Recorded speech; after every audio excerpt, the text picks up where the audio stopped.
This is The Art of Startup War, and I am your host, Brian McMahon. I am the sensei here at Expert Dojo, the fastest growing startup accelerator in Southern California. Now, in the first 2 seasons, we answered your questions about how to find investment for your business. We brought in the most accomplished investors in startup in America.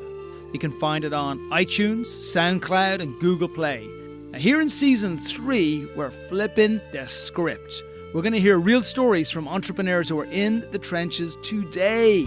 In these episodes, we're going to take our guests through the storytelling model called the entrepreneur's journey. We'll hear about what sparked their call to entrepreneurship, help they received along the way, forces they overcame, dark times and revelations. So join us every Tuesday, 10 a.m. Pacific Standard Time. Start the week a smarter entrepreneur. Good morning, it's Tuesday, it's 10 o'clock in the morning, it is Brian here. It is not 10 o'clock in the morning. I know, I actually called myself out earlier on that today. It's 2 o'clock in the afternoon. Yeah, it is 10 o'clock in the morning somewhere. Somewhere in the world it is. I got my good friend Pete here from INAMO. Now, I'm never one to predict. I'm not one for sensationalism, and I'm not one to predict like the next billion-dollar business or do any of that kind of stuff. But I do know when I see something special. And the company that Pete has built so far is phenomenal. Not so much just because it's the future of fintech as I see it or the future of payments that I see it, but more so because for what he has built so far, it's almost impossible. Like fintech or just the finance industry is an impossible space to break into. So to be able to get in there, to get into the future, to build what you've built is truly phenomenal. So welcome to our 10 o'clock in the morning show, Pete. Well, thanks, Brian. Thanks for having me.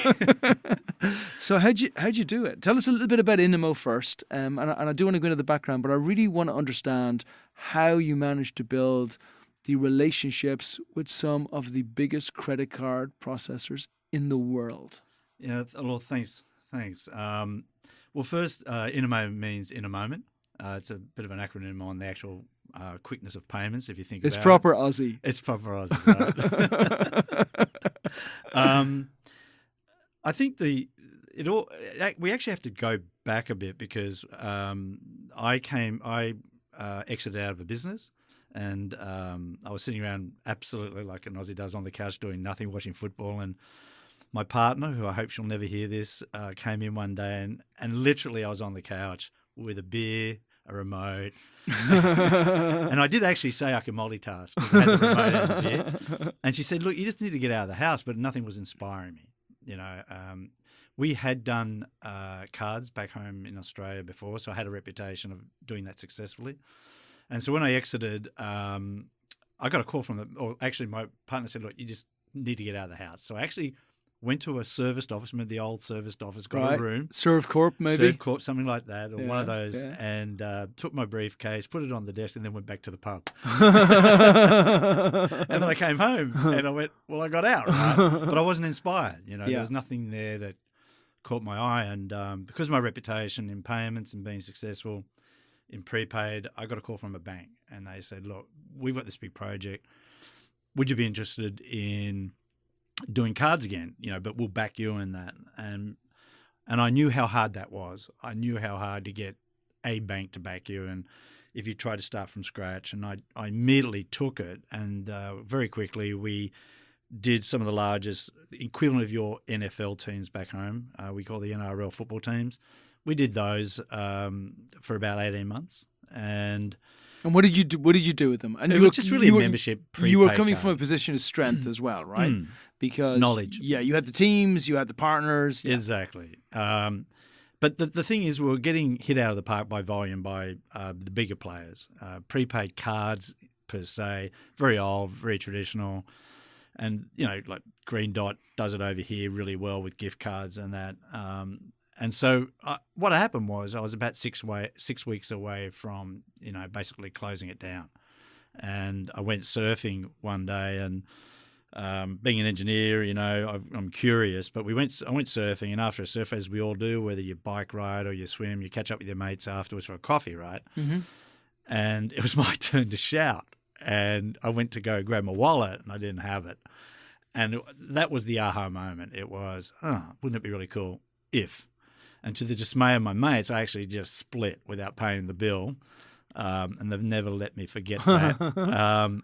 And being an engineer, I was trying to play with Fitbits and motherboards, and we just couldn't get it. Like the NFC payment chip onto a motherboard that does fitness tracking. We had 50 of these Fitbit rip-offs all on the table on that.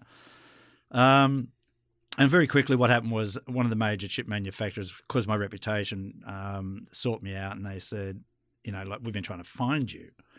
And I said, well, I've been here. That's not hard. And they said, well, look, we've got this chip. And I looked at it and I immediately looked and I went, that's the chip. How did you know? I think experience. I think fiddling around with 50 Fitbits, that would have helped.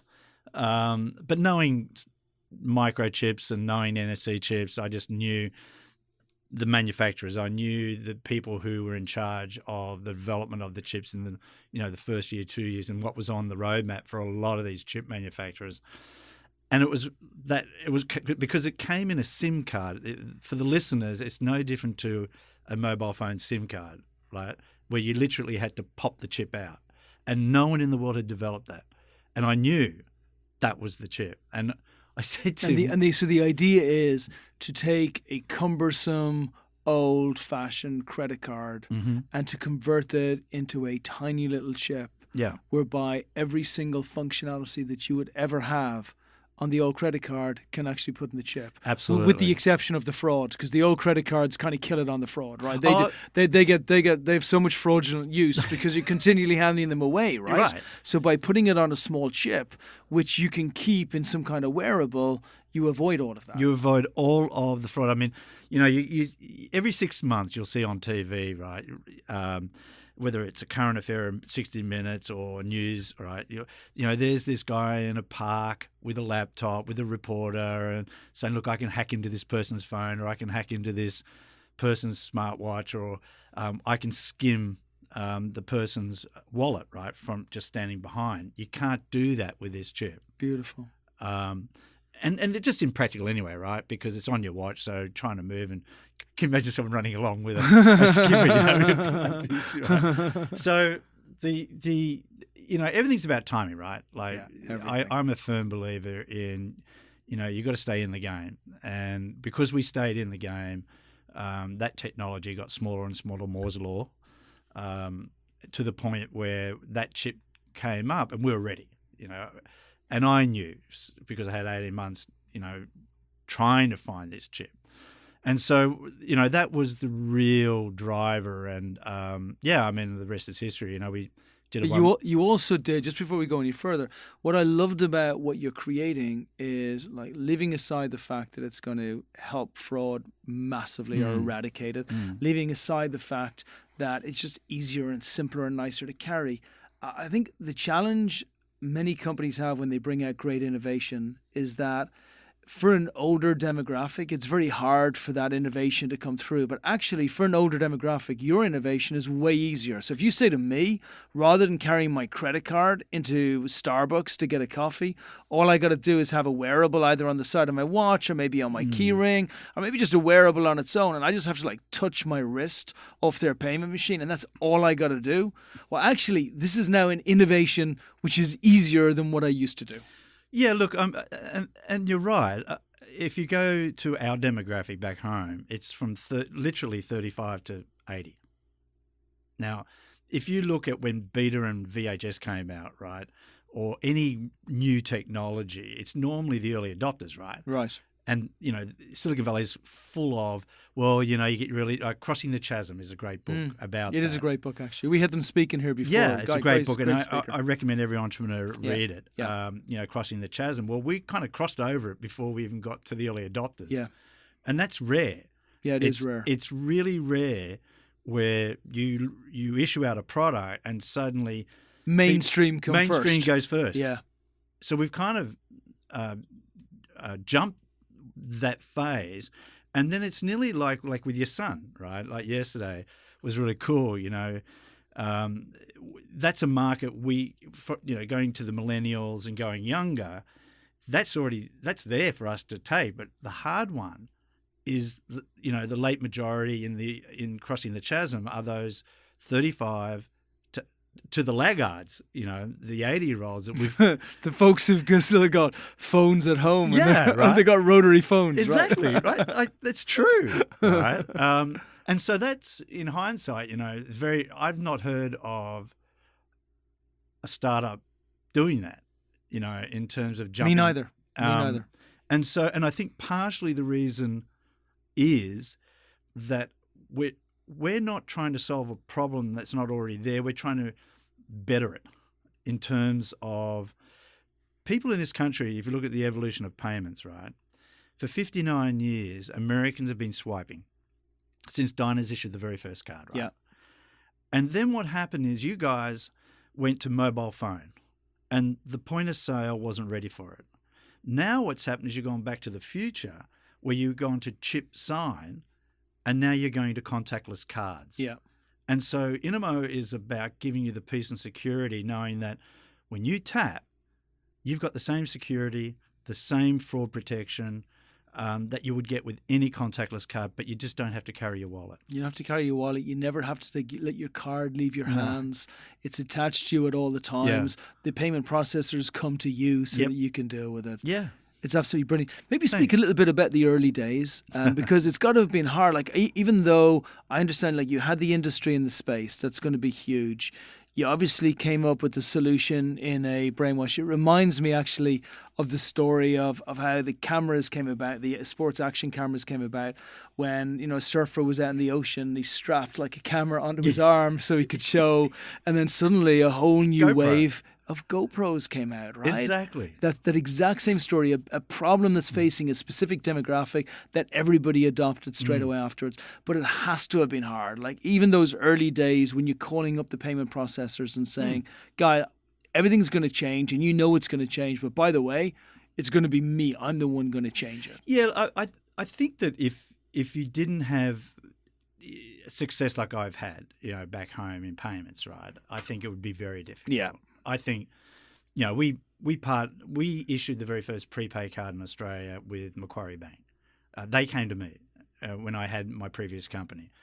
So I had runs on the board. And, being an engineer and being inquisitive is really important about, what can you do with this chip, And if you think about it, everyone's just been thinking about card. Yeah. All right. And so the early days was not as hard than coming here to educate the VCs and mainly the VCs, why this is going to cross the chasm real quick, because everyone's been conditioned to Apple Pay. All right. And, I like it to this herd mentality. Remember Google Glass? Yeah. I mean, come on. For a second. Yeah, right? Yeah. But there was, we won't mention VC names, going around saying this is the best thing since sliced bread. There's been 10 years of money wasted on mobile phones because no one actually, I'm really a big studier of history, right? And I really went into the deep, deep history of American payments, right? And it was only when you go deep into the history of American payments do you come out with a view of, okay, now I get it, right? Because if you think Android Pay came out of, I think, 10 years ago, but the point of sale systems weren't ready for it. They were not even close. All right. Just like Google Glass, right? They weren't close, right? And so everyone had this herd mentality. We've got to get into mobility. No one for a moment took the time to learn the history of payments, to think this through, right? Your banks don't own the point of sale terminals. Independent sales organisations own those terminals. Right. And it was only them that will decide whether the contactless got turned on.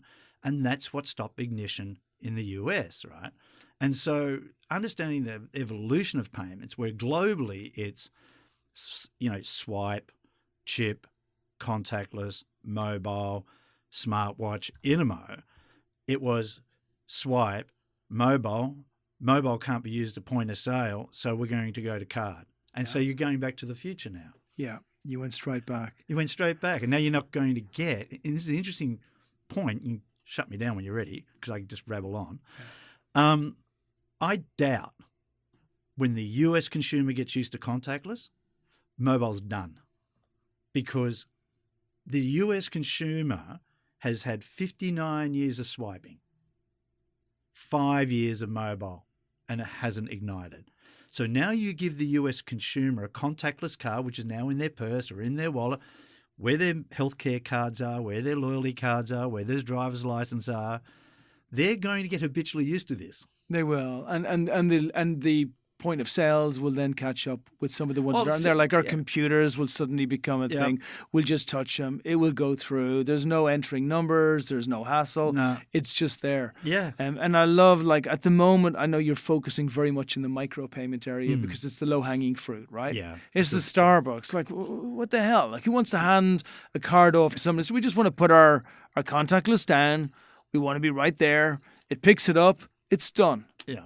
Absolutely. Also, it was really interesting to see you come to the US too, because I've never seen you break a sweat. Like, never. What do you Not mean? about so even the strategy that you've had in place about how to approach VCs. Normally when you come from another country, especially like Australia. Yeah. So, okay, an Aussie coming to Ireland, it's the same. Yeah. An Ireland going to Aussie, it's the same. But an Irish or an Aussie coming to America is very, very, very different. And I know you know this space, and I know you know the VCs here very well, but you've still entered here with a very, very specific strategy about how to break in with absolute surety of knowledge about who you're going to go to and what their response is going to be. And I've just never seen you sweat it. I think you don't see me at home. You cry like me. From the inside. There's always the same angst. There's always the same anxiety that whether you're domiciled here and trying to raise funds, or you've come from Australia or Ireland or anywhere and trying to make it in the biggest the biggest opportunity in the world, right? I was a little bit fortunate in that I had been living in Palo Alto for 2 years, and I've had a great mentor in Greg Kidd, who I've been mentioning, right? Great hero of payments. Great hero of payments, co-founder of Square. Guy's a genius. Yeah, like thanks. The things he's, and we'll speak to this in a second. The fact that he has even invested in you is something phenomenal, because if we look back at his history, I mean, you talk about looking at history to look to the future.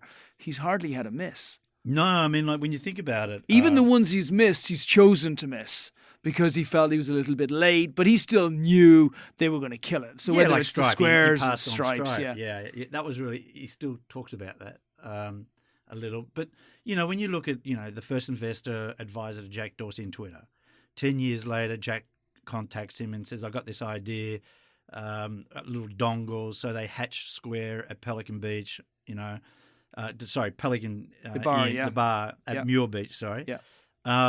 And then first investor in Ripple, first investor in Cabbage, first investor in Marqeta, Coinbase, and that. The guy's just a freak. He's got the Midas touch. Yeah. Well, But to your point, actually, there is a formula to this. If you really study what has happened over the last 40, 50, 60 years, actually, there's a lot of evidence that points towards what's going to be successful over the next 10, 15, 20 years. Right. You just have to make sure you back the right person. And probably just as importantly, you have to make sure there's enough people backing the right person. Yeah, look, you're right. Greg has a very unique look at entrepreneurs, right? And I remember sitting down with him and I said, why me? I'm just this Aussie. I got to tell this story, right? So I was introduced to Greg via a mate. Okay, and I said, look, I'm coming to San Fran. I know nobody. Now this is like striking it lucky, right? And he said, look, I met this guy called Greg Kidd at a convention. He has an affinity with Aussies and Kiwis. I'll give you his email. I'll do an intro, right? This is honest, right? And so I land in San Fran on the I actually landed in San Fran And I actually won the Silicon Valley Forum's pitch night. Yeah. And the next day I had to catch up with Greg, and like 2 hours later, he just said, "Oh, well, there's a desk. You can have it." I've just walked away going, I've struck gold, right? And so for a 2-year, and it's taken time and trust in that. But, Of course. And then I remember it was about a year ago, I said to him, "Look, mate, why me?" And he said, "One thing I look for in entrepreneurs is they've got to be inquisitive. And not too many are inquisitive." Right. And inquisitiveness... What does that mean? Well, it means, looking for different ways to do different things, or walking, not just taking the easy solution. You might be walking the street and you're looking at someone, you're inquisitive. Why are you doing that? That is what he looks for. And I do that 24/7 if I can. I mean, I look at people's behaviour. I'm inquisitive about, why are you paying with a wallet, with your mobile phone? Why aren't you paying with your mobile phone? And it was really that. It's like a sickness if you're in a relationship, but it's really good for entrepreneurship, Yeah, right? right. Yeah. She's like, "It's just dinner, okay?" It's not just dinner. I don't understand. Like, why is there 4 pieces of lettuce here? Like, there should be 3.75. Well, no, I'm not that anal. All right. Yeah. But yeah, I mean, you just got to be inquisitive, right? You just got to. Why hasn't the US taken off in mobile payments? And then ask the question and be inquisitive about deep diving into why. Not just taking some guy out there who says, "I'm the expert on payments," but never did a startup. Yeah, right. All right. And that's the biggest problem that I see is with mobile, the Mobile World Conference when it first started, right? Is you've got all these people going to a conference, hearing these experts that never started a company in their life, but think they are the domain expert. And so what happens is the bank people go to this, then they come back and they go, "You know what? It's mobile payments." Yeah. "Oh, no, it's AR. Then it's VR. No, be inquisitive. Actually, watch humans when they're at the cafe. Go to the cafe," which I did, right, in Palo Alto when all this was happening. And I'm in Palo Alto, right? Let me tell the viewers one thing. In Stanford University, there's only one cafe in Stanford that takes contactless payments. One coffee shop in the whole of the Stanford. Inquisitive. Why is that? In Palo Alto, you've got University Avenue, right? Mm-hmm. And so we lived 3 streets parallel to that. And there's this coffee shop called Phil's, and there's Blue Bottle. And I'd be in Blue Bottle because it's got Hannah House, like a co-working space, right? Mm-hmm. I know them, yeah. And I was watching every day. I would see one person pay with a mobile phone all day at the Blue Bottle. And my thought was, well, why is that? And then I kept on seeing people put the card in or tap. And you're asking yourself, well, why? Because mobile was trying to solve a problem that wasn't there. And this is Silicon Valley. This is Palo Alto. So my question was, well, if this is happening in the heart of tech, what's happening outside? And I just found that people weren't taking on mobile payments. It just wasn't solving a problem. So that's how, getting back to Greg about being inquisitive, is not always listening to what one person says. Go out there and investigate it yourself. That's beautiful. And, the more I think about it, I understand why mobile payments wouldn't take on, even beforehand, because if we take phones in general, like they used to be just phones, right? They used to call people on these things. And then they became cameras, really. But they became cameras that kind of, you could make phone calls on your camera because they just took over from Kodak, because Kodak didn't realize that actually the new cameras were going to be phones, right, which were just pretending to be phones, but they were real cameras. Exactly. And then they're like, shit, that worked. I can't believe it. Like, we just became the biggest camera manufacturing company in the world.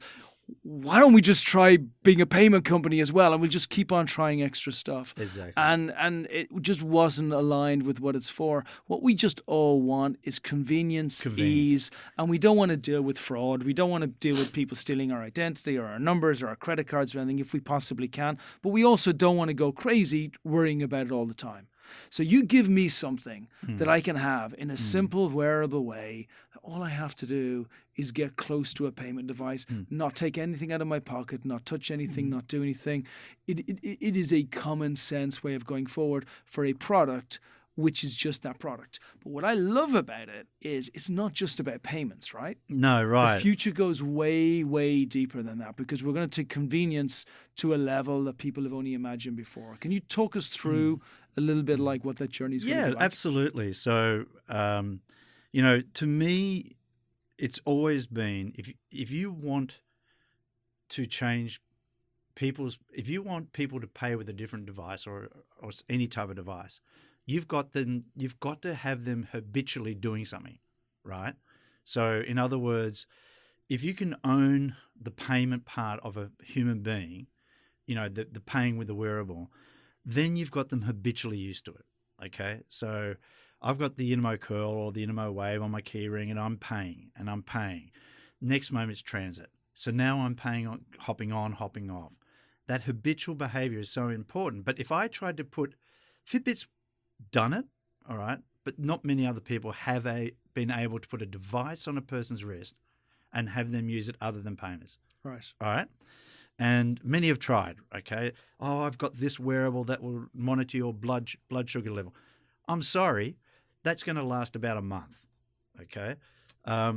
So because I care about I should care about it all day long, but I just don't. It's like it's way down in my level of stuff that I'm concerned about during the day. Well, I got to pay for stuff like I can't make it through today without making at least 7 micro payments. And that's what Fitbit found out ultimately is that it was this new thing. It was really cool. It was innovative, but it wasn't never going to last, right? Because it wasn't truly part of my life. It was a nice thing to have. But it wasn't, I could get by the day without it. Right? If I left it on the battery charger or I leave my smartwatch on the battery charger, it's not going to affect my life, right? And so my approach was if I could own that. By the way, that pisses me off. Like the fact that I have to charge my damn phone, my watch. Like I just want to tell the time. Right. I can't tell the time anymore because the thing is on a friggin' charger for 12 hours of the day. Or you've got your mobile phone and it's dead as well. It just all became so complicated. Exactly. In a second, everything became too complicated and too much and too many different things for different things. Exactly. So if you could own some part of the wallet, right, and this has been my vision all along, was if I can get you paying with it, and then transit comes on, I can start looking at adding on to the stack, right? So I could look at, for example, we've just signed, as you know, with a major global sporting organization, right? And one of the things that we're doing in 2020 is, you could go to an event, okay? And at every event there's a medic. But one of the things that worries anyone that's competing at any level is what happens if I just drop, all right, and no one has my vital details. And that's matter of life or death because it's all about seconds, isn't it, So I drop, the medic sees me, rings up, 911 and the ambulance is on its way and they don't know your blood type, they don't know anything about you. But what if the medic can scan the INAMO wearable and it has your vital details? Suddenly the medic's onto the ambulance saying, right, Brian's blood type's this is a little bit about his medical history. Suddenly the medic at the event can start preparing. And so you're looking at, now, before people worry about, my health records and that, no, we don't want to compete against Fitbit, okay? What we want to do is to be able to give a sense of a surety to the user that if I drop, the medic has got access to my vitals to save my life in an emergency.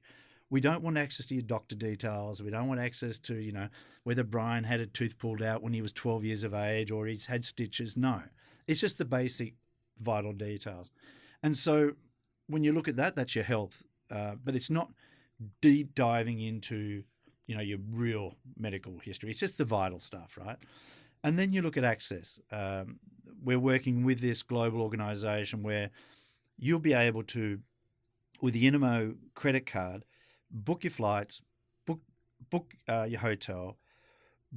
Just imagine going to an event, right? So I've booked my flights, I've booked my hotel, I've booked my hire car. I leave my wallet at the hotel. I'm going around to the event day with my INAMO card that's linked to my credit card. I'm tapping away, buying a few things as you do. Yeah. And then suddenly, I've got to register. So I tap and I've already been registered. And I don't have to carry a wallet. I don't have to go through. And when I register, out pops my bib from a 3D printer. And so I don't have, it's taking ownership of the day where I don't have to line up, which I saw recently where everyone's still lining up with those voting booth type cardboard boxes with your bib and your name A to B, C to D, E to F. And so you're adding applications on top. But if we don't own the payment part, the habitual part, and I said to you, hey, Brian, you can put this on your wrist and you go register. Well, it's like the mobile trying to solve a problem that's not there. I'm quite happy to go line up in the booth. So if if the listeners can understand that you've got to own the habitual behavior. Yeah, which is very much the Apple way, right? Oh, absolutely. They were the ones. Like if we're gonna take a particular sector and say that they nailed it down and then at every part of it, like if Apple had just launched a place for people to put their apps. We got this idea. It's going to be a marketplace for apps, right? And they'd be like, God bless you, son. Like there's 5,000 people going to create marketplaces for apps. But if you control the environment where those marketplaces have to be, then God bless anyone else trying to create a marketplace. And that's absolutely true. You know, they own the phone, you know, and even Facebook is sometimes slapped over the wrist by who? Apple. Sure. You know, and you've got to own that. You've got to own that piece of real estate that belongs to the person's habitual behavior. And if you own that, you can then add, like Apple has done so successfully. Except, you know, sometimes you get misses.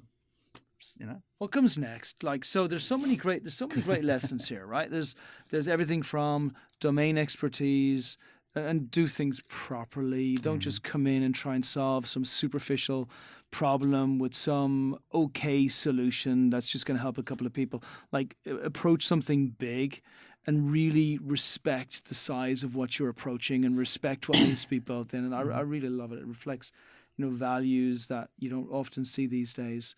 And the way that you've approached the raise, I mean, even now for what you're raising, and you're by no means a startup company, but I don't think your mentality will ever stop being of a startup mentality on how you go forward. But we just reached out to a couple of funds and crikey, like 5 of the largest funds in the world were begging to see you pretty much immediately. Yeah. But it's not luck. I mean, luck is timing and opportunity and actually just putting the graft in behind to make it work. And that's obviously what's all happened underneath. Well, where's the future? Like, we know what the future of the product is going to be. We know the product rollout. I love the ownership sector because it comes from a place of humility, of understanding the customer experience and what they need to go through for them to actually be able to then go to that next level and use it on every level. But how do you see the company playing out over the next couple of years? Oh, look, definitely in the IoT space, no question about that. As again, going back 18 months when, you know, I was fiddling around with, you know, 150 Fitbits, and it's all about timing, right? It's all about, you know, I just mentioned to you just recently there's a certain chip coming that will absolutely blow Apple off. And we're fortunate to have been approached to be the only wearable to do the beta testing with it. And I can't talk more about it other than to say this. If you think of the largest processor in the world, has 3 football fields, all right, of processing. Imagine having all of that in the size of your dining room table. That's crazy. All right. And what we will be able to do with this partnership is do real-time applications that will change how people open up their car, opening up the building. Like people talk about access to buildings, right? Anyone who says I can do access to building is BSing, okay? Because the building manager owns his software. Every tenant on every floor owns their software. This chip, in real time, will be able to bring both those together and enable the INAMO call to open up any building, any floor, any lift, any car in 3 years. Amazing. So I'm really excited about that when that came over the desk. And I just think that the future for INAMO is to keep iterating and keep moving forward and keep being inquisitive about, what's coming next. What's the shorter term? Shorter term with the payments. Because I'm excited. Like tomorrow, I will put an INAMO in my wearable, and I will do all of my payments. It's not even hard for me to do it. It's actually hard for me not to do it, right? If I have this thing on my wrist, I have it on my keychain, I'm just going to flick it down, and it's going to be my natural day. How do you see the adoption going, and what's the kind of the timeline that you see over the next next 2 years? Let's say? I think what's got because this is a little bit about VCs and entrepreneurs, right? I think that VCs look at channels, and what I realized I had to do is look at, answer those questions. What's the channels? And fortunately for us, we've been picked up by Amazon Launchpad, which will see us marketed, distributed to 150 million Prime subscribers. So when you're looking at B2C, you're kind of answering that question: how are you going to get to consumers, right? Now, having Amazon behind you with the Launchpad, which is really a non-equity accelerator on steroids, really. In terms of, they give you the algorithms, they give you the platform. If Brian buys a pair of running shoes, up pops INAMO. If Brian buys a running T-shirt, up pops INAMO, right? And we get that algorithm, and we get to set those parameters. Okay, the largest sporting organisation.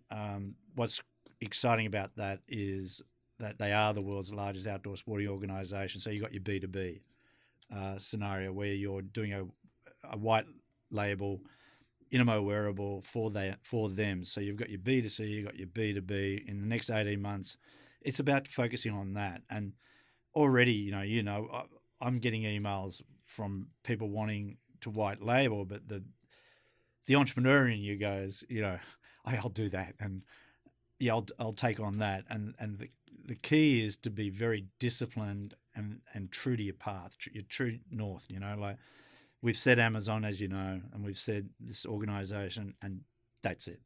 That's for the next 18 months. Yeah, and I watch. Once you get the next couple of months out and the word gets out, I watch Square today. It's like every restaurant I go into, it seems like the following day Square is in there, and the next one and the next one and the next one. Well, you know the story to that, right? And that's something really I think I'm very passionate about is, history. And I was fortunate Greg Kidd gave me the playbook of Square, so I'm kind of stealing that. And it's all about, and I encourage people to read The Innovator's Dilemma. And it's all about don't take on the incumbents.